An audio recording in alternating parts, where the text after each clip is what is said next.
India's influential media body, the Editors Guild of India, established by the industry to represent and protect press freedom, recently elected a new set of office bearers. Its new president, Anant Nath, is the editor of The Caravan and executive editor of Delhi Press, a leading publishing house. Caravan, over the last decade, has established itself as a magazine that speaks truth to power. So Anant Nath is taking over as president of the guild at a time when the media is facing critical challenges in its functioning, even as a cloud hangs over the future of media freedom in the country.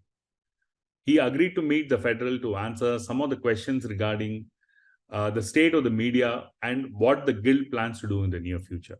Welcome to the Federal, Mr. Anant Nath. How do you view the media climate in the country today as you take over as president of the guild? I think it will be an understatement to say that media press is operating in an extremely precarious environment. Last few years has seen a constant erosion of space in which press operates. The erosion of space is primarily, of course, from state. The way state has been the kind of environment that the state has created, the kind of fear environment the state has created, the kind of tools they've used to sort of intimidate media, that of course is a very big part of it. But equally important, I think, is the role that media has to reflect upon itself, its own conduct, on how they have allowed state, to sort of use whatever tools they have at their disposal to create an environment where, the voices of dissent, the voices of, forget even dissent, voices of even objective inquiry have been very muted.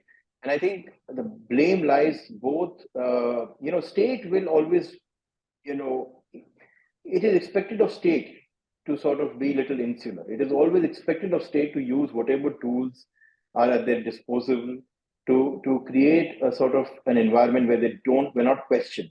Now, governments differ.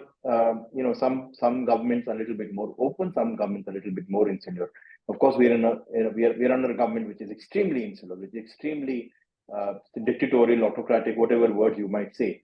But I think this is where the conduct of media itself should be questioned. That in an environment where the state itself is being blatantly anti-press, anti-democratic, should the media succumb to it, or should the media fight back? And the answer is simply that much of media has succumbed to it. Much of media has allowed itself to become a mute spectator, become a collaborator, I think. So I think all those aspects need greater scrutiny. Of course, we can talk more about it, but the short answer is that yes, we are living at a time when press freedom probably has been at its worst, at least in the last 25 to 30 years. I mean, post emergency, this is the time when press freedom, and we see the rankings, we don't need rankings. We are living in a time where we know that the opportunity for any kind of objective inquiry is very limited.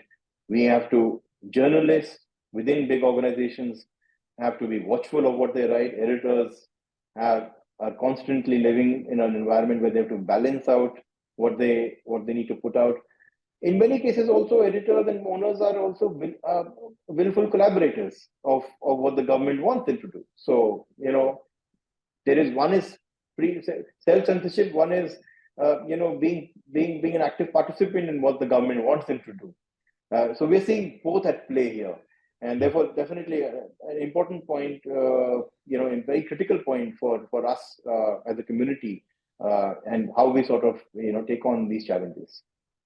Right. In fact, the Editors Guild itself was a product of the emergency. It happened in 1978 because we saw, what happened during the emergency. And of course, things are a lot different today. But in many ways, what it also basically shows is that the challenges never go down, or, and the Editors Guild over a period of time has evolved as a body that has, its statements, for instance, carry a lot of weight. It has a certain influence, over the way media functions. but then there is also a kind of a criticism that it is not doing as much as it could. For instance, it's seen as a largely reactive body. It's not very proactive in on many issues. So how do you see it? I mean, is there any game plan you have, or any way by which it can be more active? I mean, is there any such thing you have in mind? I think those are fair points. I think guild, even in our term as well, and I think maybe even earlier terms, has been reactive to a certain attack that comes. I think what we can say that in our term we have been fairly reactive. We have been very promptly reactive. Our effort has been that we don't let any attack go unnoticed, unresponded to.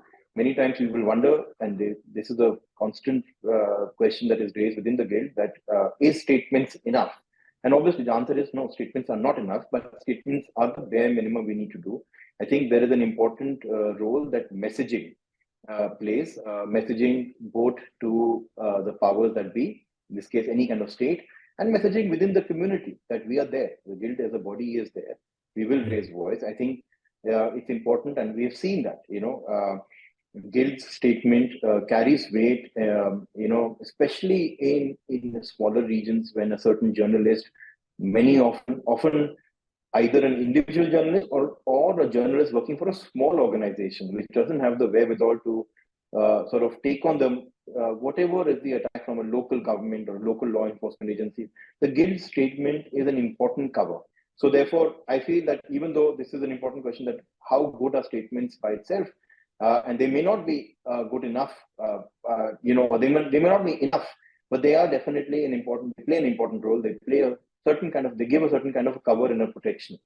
But then, if of course, guild has to go beyond statements. I think last few years, our intervention has been a lot on the legislative, judicial front, because at the end of the day, we know that what the courts can give us, very, very few other institutions can give us the kind of rights, or can do enough to restore the rights of journalists as much as the courts can do. And there are enough and more opinions about how independent is the judiciary, whether the judiciary will be as proactive or not.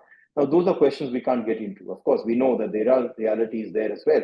But having said that, we have seen that per se, at least with the cases that the guild has filed, judiciary has been fairly proactive, has been fairly cognizant. We filed a case challenging the sedition laws. It is in abeyance. We filed a case asking for an inquiry in Pegasus. Unfortunately, it did not yield anything much. There was an inquiry, a report came, it sort of gave a clean check to the government. It didn't really serve any purpose, one would say, reflecting back. But, we did whatever we could. We filed a case challenging the IT rules. The judgment is reserved. It's in the Bombay High Court.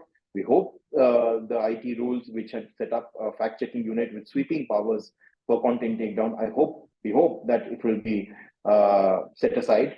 And then there were, of course, cases filed in response to FIRs filed against some of us. The FIRs filed against some of the guild members for the fact-finding committee report, and there the court has come out very strongly against the intention of the FIR and the way the Manipur state government has done. All of that is nearly not enough. I think that's there is no two ways about it. There a lot more can be done. One is to obviously it's a matter of resources. Let's be very honest. Guild is it's a voluntary organization. It's a very poorly funded organization. Let's be very honest about it. And many of these things require great amount of funding So there is a issue that we have to face. But within those things, I think we have found that judicial intervention, asking for judicial intervention, has been fairly effective. We hope to do that more. There are far many more laws that need to be questioned, that need to be challenged. We hope that in this term we can take on the fight from where we left. The sedition law is a great victory, or an important victory. We want to take that further in this coming term. Okay. We are also talking, I think, a few weeks after, what we saw in the NewsClick case, where, the point there was that even if there was some kind of a doubt about the funding, some kind of an investigation could have been done. Instead, braiding journalists, people who are contributing to the, the website and all that. It's, in a sense, it's taken the whole thing forward at some level, the threat perception forward as far as the media is concerned. And it does tend to kind of send a chill, as they say, through the press. I mean, how do you see this? I mean, as a guild, and in Yeah, terms I of think intervention and I think this was a clear, blatant example of state using its entire might to send a chilling effect. The word you used was a very apt one. News click by itself is a small independent outlet. I don't think the idea was to shut down NewsClick per se, because they were creating a huge impact on national conversation for the constituency that matters to the current administration. The idea was to send a chilling effect that we want to send a signal to anybody else who is doing independent objective reporting or critical reporting rather, to be wary, to be on the guard, and to be on the back foot. And this chilling effect is meant to be sent to other independent organizations. The chilling effect is meant for even the large media, that in case you were to go after us, we will go. And they'd gone after, even in past, they've even gone after NDTV before it changed ownership. They went after Dainik Bhaskar when they were doing some reporting on COVID. And of course, with NewsClick, because they got a handle where some questions have been raised on the sources of funding. Now, the merit of the investigation set aside, if the funding has come through a legitimate channel by itself, does it give a carte blanche authority for the state to, come down snooping on all the journalists, editors in the way that they did? I mean, the investigation could have been done in the normal course itself. I don't think so. NewsClick guys were averse to investigation. They would have cooperated irrespective. The investigation could have been done in a far more routine manner. Instead, what they did, sweeping down on whatever number of locations, 30, 40 people, crack of the morning, the messaging was that, we want to intimidate you. We want to intimidate anybody else. So again, we're not, neither us, I'm sure neither even NewsClick is saying that there can't be an investigation. There can always be investigation. Why not? Right. But that investigation has to follow the norms, has to follow protocols, has to follow established norms, which they weren't. Yeah. And also the issue of a journalist asset, the sources of information and the database of each individual journalist, especially somebody who's worked for many years. That's the asset of the journalist, and to seize everything and then try to stymie the journalist's work is also something that seems to be the trend.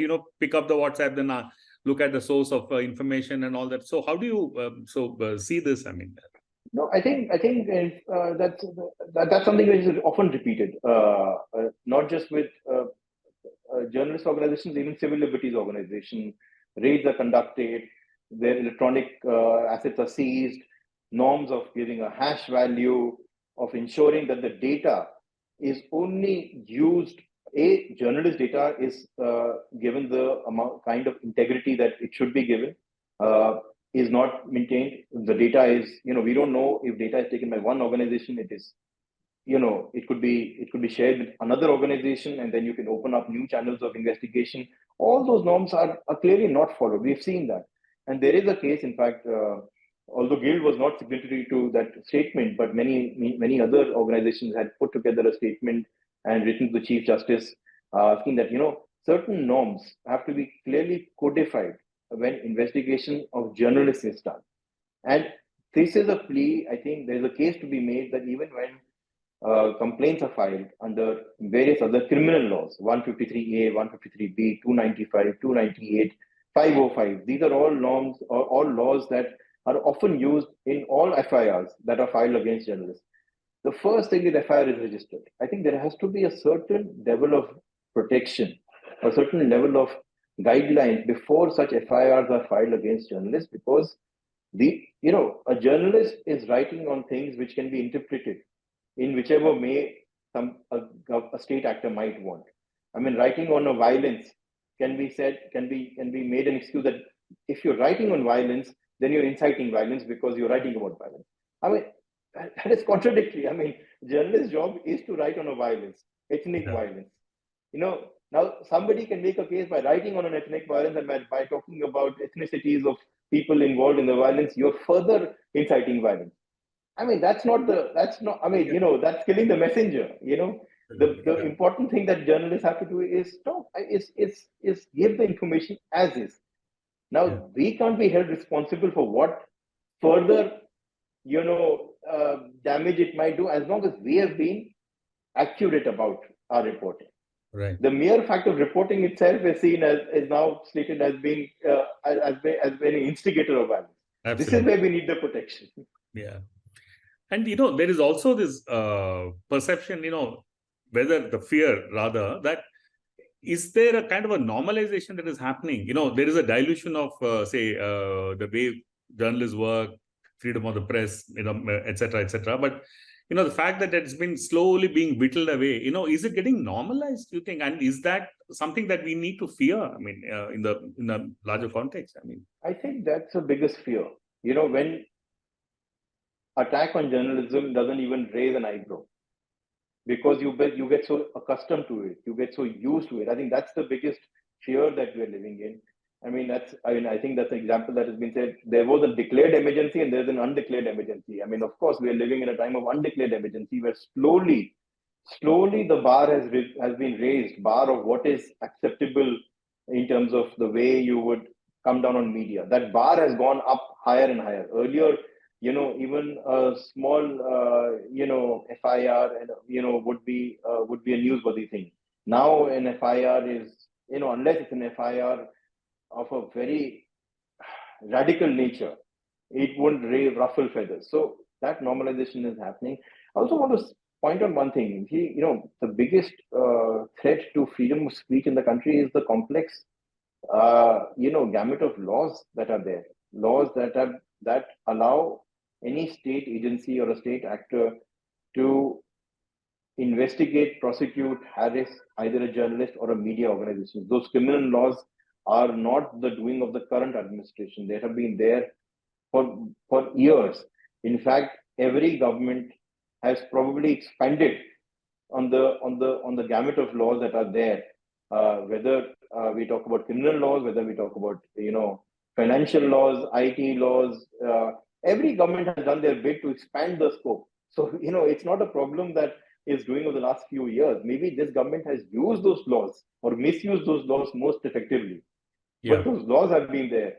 And somewhere we need to have a conversation on how do we create a legal system which doesn't give this kind of wide powers to state agencies. And now they have introduced a system, a slew of IT bills and laws, which are meant to regulate the online ecosystem, and through the online ecosystem govern the online media, and thereby the print and the television media. So even though there is no direct regulation of print media, because we all come under RNI, or we come under PRB Act, which they are now seeking to replace.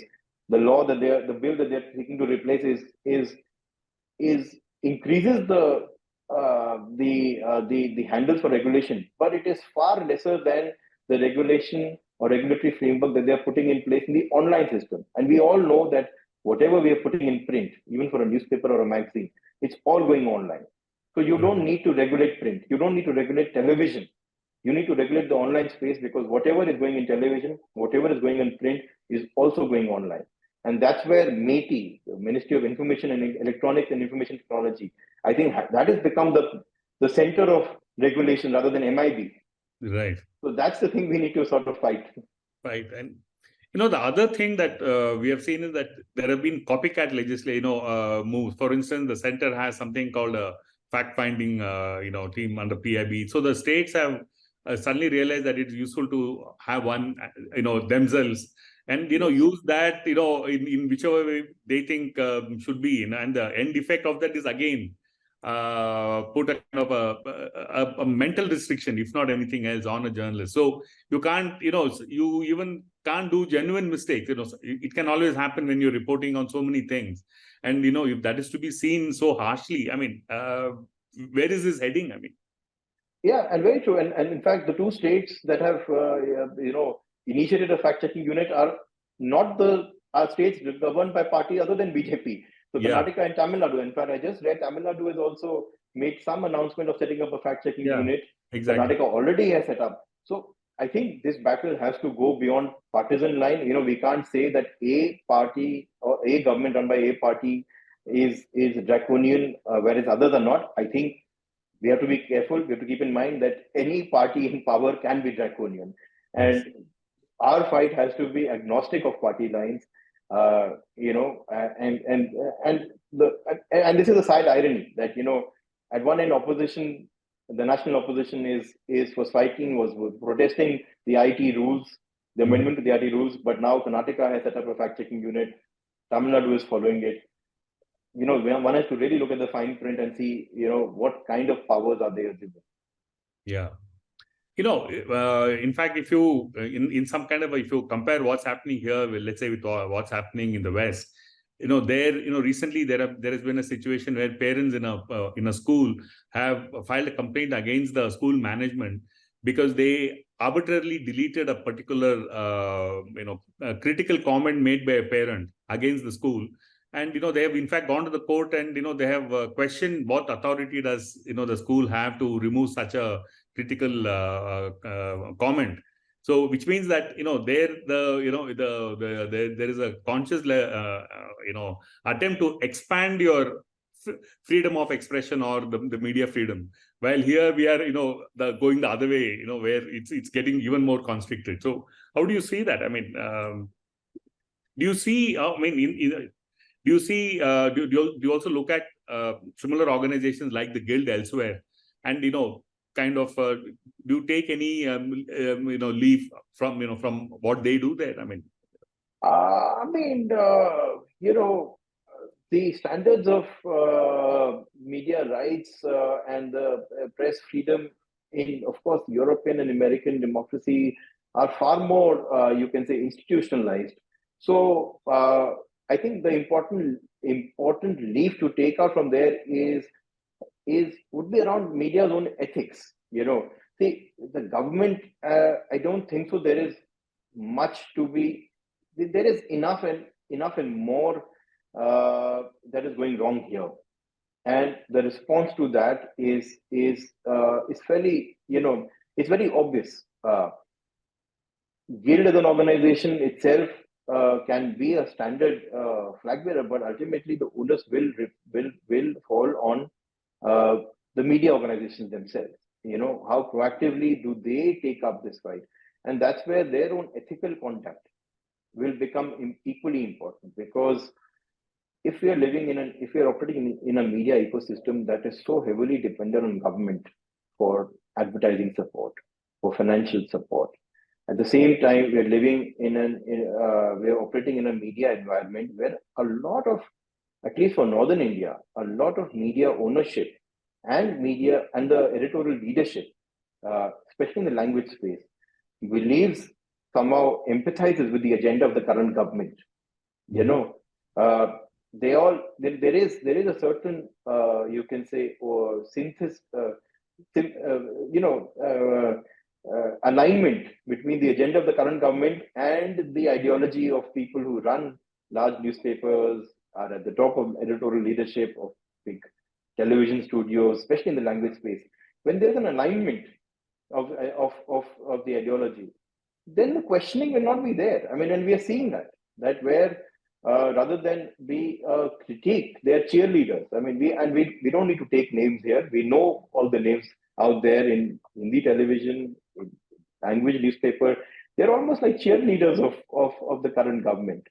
So that ethical conduct is something, how do we institutionalize a much greater sense of ethics is something that definitely there are enough and more models out there Mhm.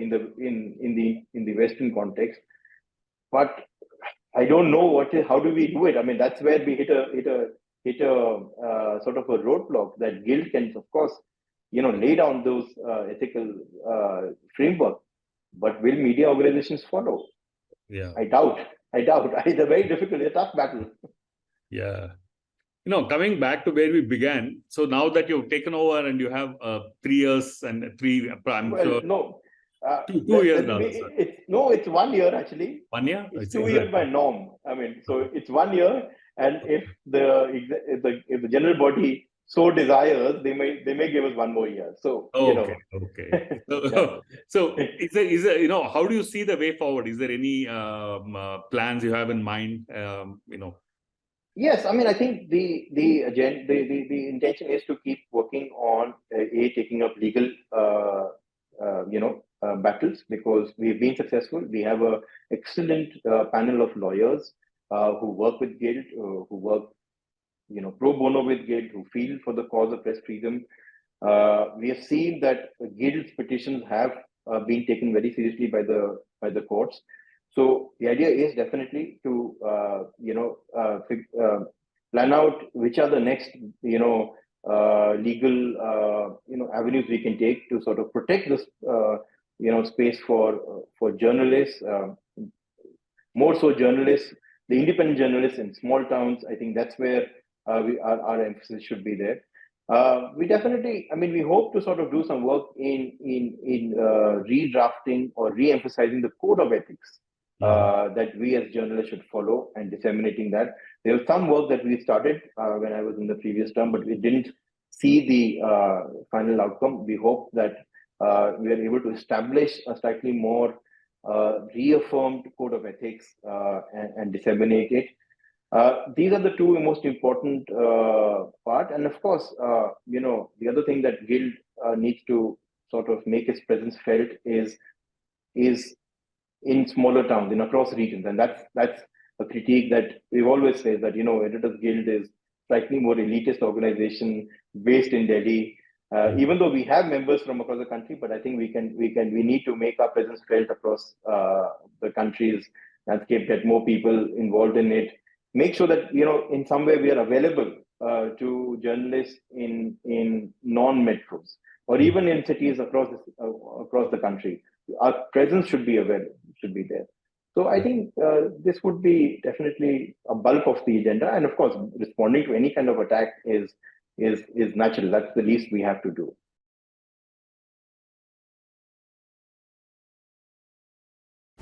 Subscribe to the Federal's YouTube page for more news and updates.